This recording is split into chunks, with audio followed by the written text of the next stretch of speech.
Hey guys, welcome back to my YouTube channel.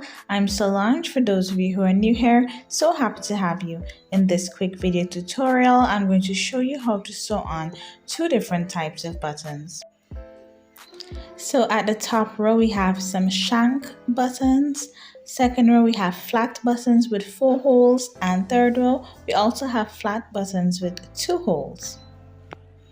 Now, of course, all of these buttons range in different sizes and shapes and designs, so it really depends on your garment and the look you are going for.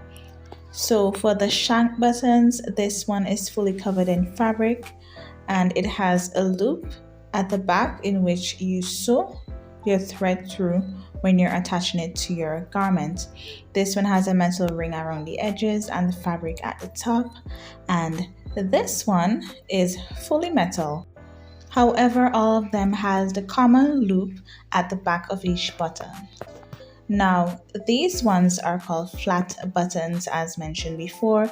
They have like an indentation at the front side. However, the back, which is the part that is going to be attached to the garment, is fully flat. It's the same with this one as well.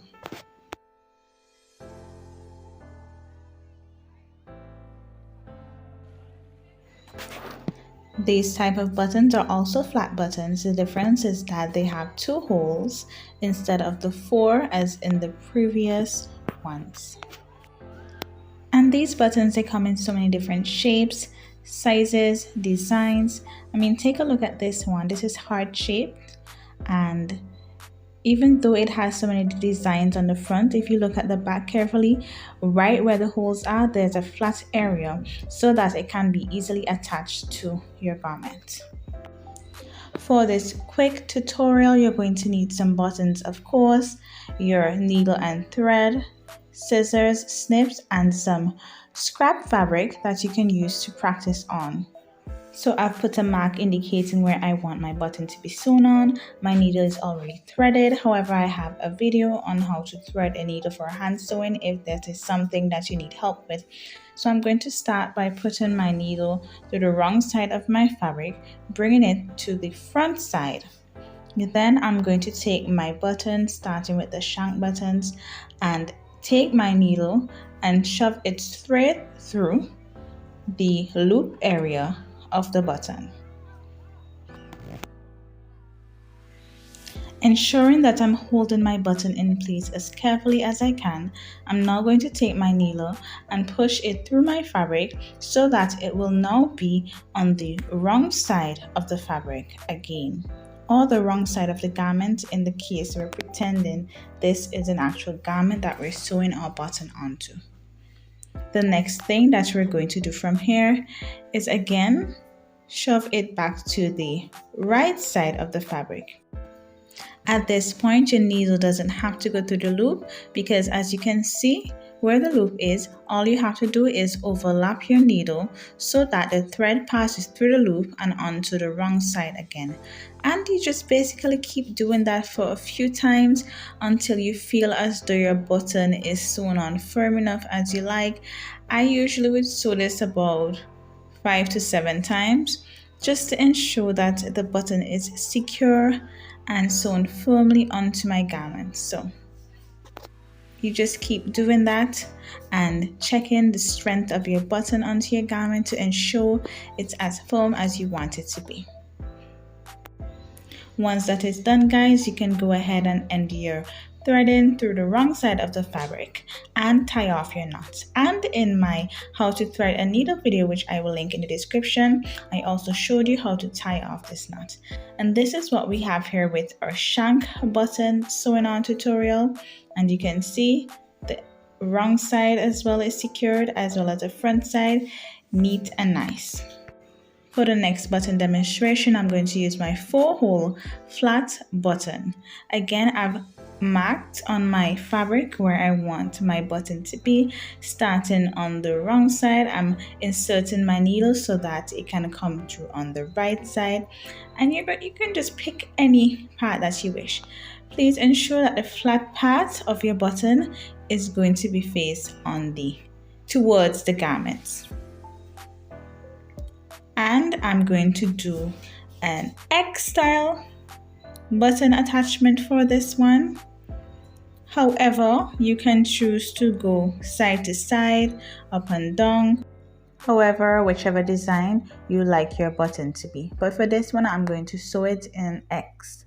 So I'm now going to place my needle to the diagonal hole of the button and straight down through the wrong side of the fabric. And to ensure that my needle is secured in the center, I'm now going to place my needle on one of the holes that is not yet sewn, if that makes sense. Once you look at the video tutorial, you'll be able to get it, guys. This is just to hold my button firmly in place. The next thing I'm going to do is just sew through those holes in the same pattern as I did a couple more times, and it's really that simple, guys.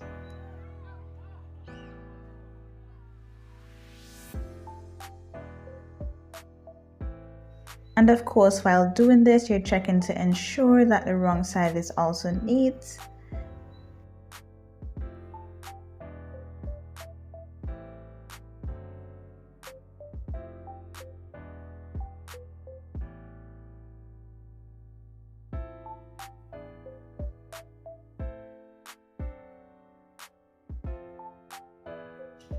And please remember, when you're almost finished sewing on your button, you check it to ensure it's nice and firm on your fabric so that it won't fall off easily, and always end off on the wrong side of the garment.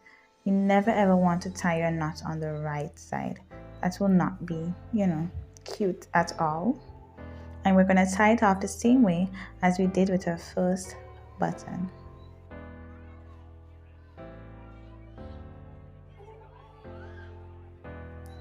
Now that we have completed that, this is what it looks like, guys. So cute, right?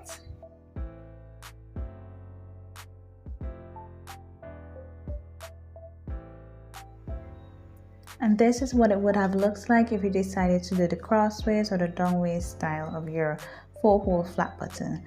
Moving on to our other type of flat button with the 2 holes, we're going to be using the same procedure as we did for the first 2 buttons, starting from the underneath side of our garment, which is on the wrong side, threading our needle through the right side and placing the needle through either one of the holes, but ensuring that the flat side of the button is the one that's pressed against the garment.